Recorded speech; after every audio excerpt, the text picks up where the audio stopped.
You, John Fitzgerald Kennedy, do solemnly swear I, John Fitzgerald Kennedy, do solemnly swear that you will faithfully execute the office of President of the United States that I will faithfully execute the office of President of the United States and will, to the best of your ability, and will, to the best of my ability, preserve, protect, and defend the Constitution of the United States. preserve, protect, and defend the Constitution of the United States. So help you God.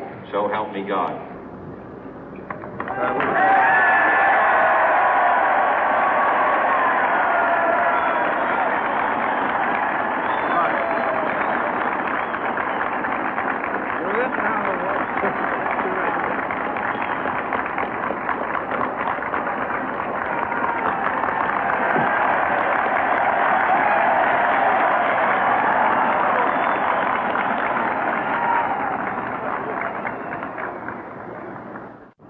Vice President Johnson, Mr. Speaker, Mr. Chief Justice, President Eisenhower, Vice President Nixon, President Truman, Reverend clergy, fellow citizens. We observe today not a victory of party, but a celebration of freedom, symbolizing an end as well as a beginning, signifying renewal as well as change. For I have sworn before you and Almighty God the same solemn oath our forebears prescribed nearly a century and 3/4 ago. The world is very different now, for man holds in his mortal hands the power to abolish all forms of human poverty and all forms of human life.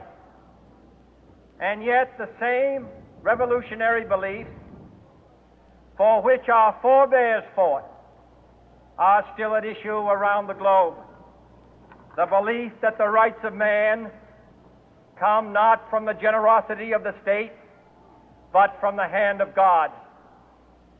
We dare not forget today that we are the heirs of that first revolution.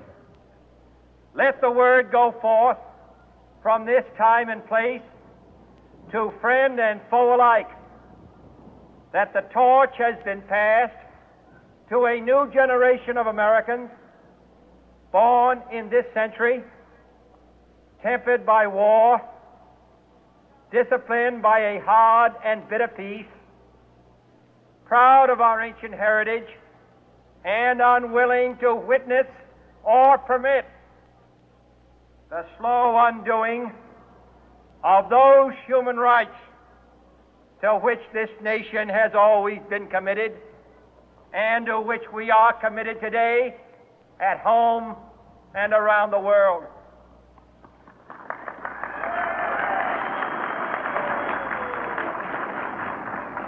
Let every nation know, whether it wishes us well or ill, that we shall pay any price, bear any burden, meet any hardship, support any friend, oppose any foe to assure the survival and the success of liberty.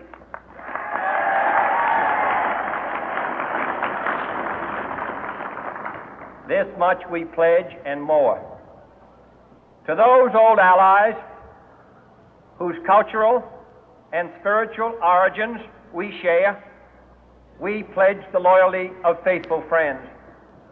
United, there is little we cannot do in a host of cooperative ventures. Divided, there is little we can do, for we dare not meet a powerful challenge at odds and split asunder. To those new states whom we welcome to the ranks of the free, we pledge our word that one form of colonial control shall not have passed away, merely to be replaced by a far more iron tyranny. We shall not always expect to find them supporting our view, but we shall always hope to find them strongly supporting their own freedom, and to remember that in the past, those who foolishly sought power by riding the back of the tiger ended up inside.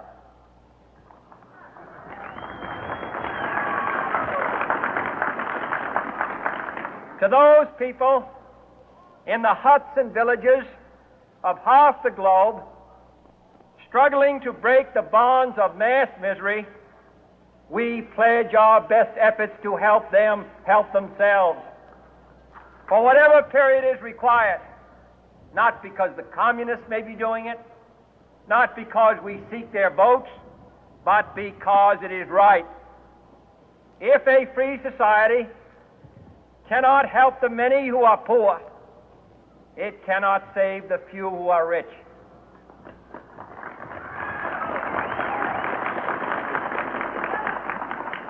To our sister republics south of our border, we offer a special pledge to convert our good words into good deeds, in a new alliance for progress, to assist free men and free governments in casting off the chains of poverty. But this peaceful revolution of hope cannot become the prey of hostile powers. Let all our neighbors know that we shall join with them to oppose aggression or subversion anywhere in the Americas. And let every other power know that this hemisphere intends to remain the master of its own house.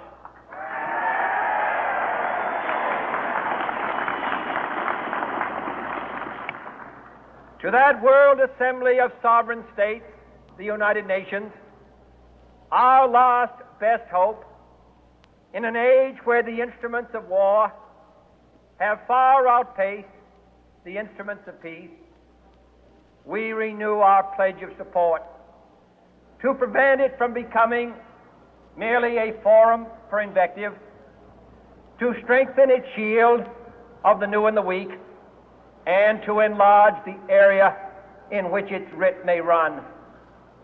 Finally, to those nations who would make themselves our adversary, we offer not a pledge, but a request that both sides begin anew the quest for peace.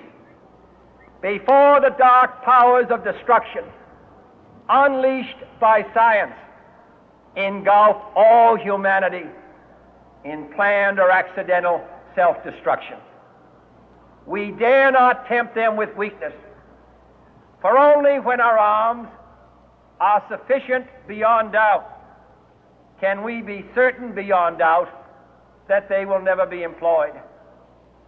But neither can two great and powerful groups of nations take comfort from our present course, both sides overburdened by the cost of modern weapons, both rightly alarmed by the steady spread of the deadly atom, yet both racing to alter that uncertain balance of terror that stays the hand of mankind's final war.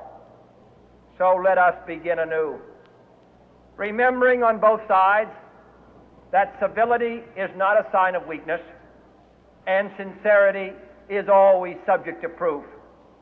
Let us never negotiate out of fear, but let us never fear to negotiate.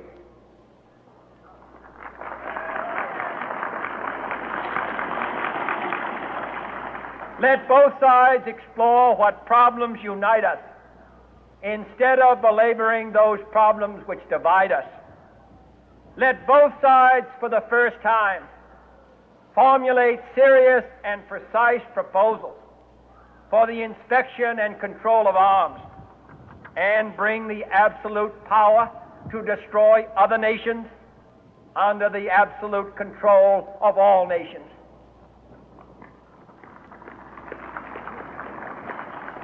Let both sides seek to invoke the wonders of science instead of its terrors. Together, let us explore the stars, conquer the deserts, eradicate disease, tap the ocean depth, and encourage the arts and commerce. Let both sides unite to heed in all corners of the earth the command of Isaiah to undo the heavy burden and let the oppressed go free. And if a beachhead of cooperation may push back the jungle of suspicion, let both sides join in creating a new endeavor, not a new balance of power, but a new world of law, where the strong are just and the weak secure and the peace preserved. All this will not be finished in the first 100 days, nor will it be finished in the first 1,000 days, nor in the life of this administration, nor even perhaps in our lifetime on this planet. But let us begin.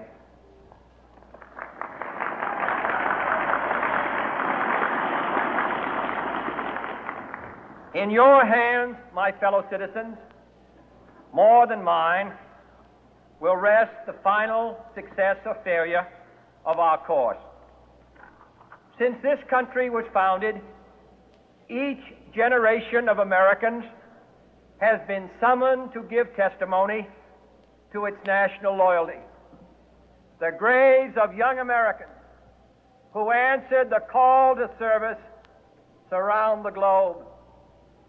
Now the trumpet summons us again, not as a call to bear arms, though arms we need, not as a call to battle, though in battle we are, but a call to bear the burden of a long twilight struggle, year in and year out, rejoicing in hope, patient in tribulation, a struggle against the common enemies of man, tyranny, poverty, disease, and war itself. Can we forge against these enemies a grand and global alliance, north and south, east and west, that can assure a more fruitful life for all mankind? Will you join in that historic effort?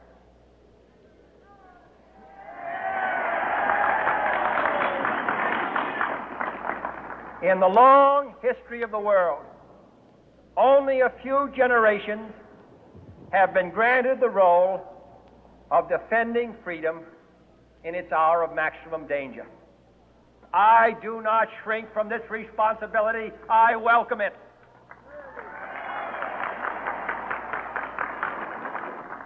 I do not believe that any of us would exchange places with any other people or any other generation. The energy, the faith, the devotion which we bring to this endeavor will light our country and all who serve it. And the glow from that fire can truly light the world. And so, my fellow Americans, ask not what your country can do for you, ask what you can do for your country.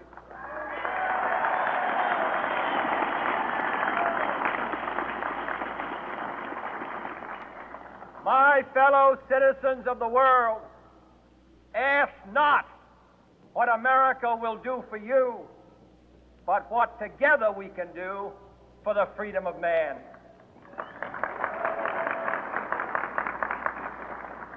Finally, whether you are citizens of America or citizens of the world, ask of us here the same high standards of strength and sacrifice which we ask of you. With a good conscience, our only sure reward, with history the final judge of our deeds, let us go forth to lead the land we love, asking His blessing and His help, but knowing that here on earth God's work must truly be our own.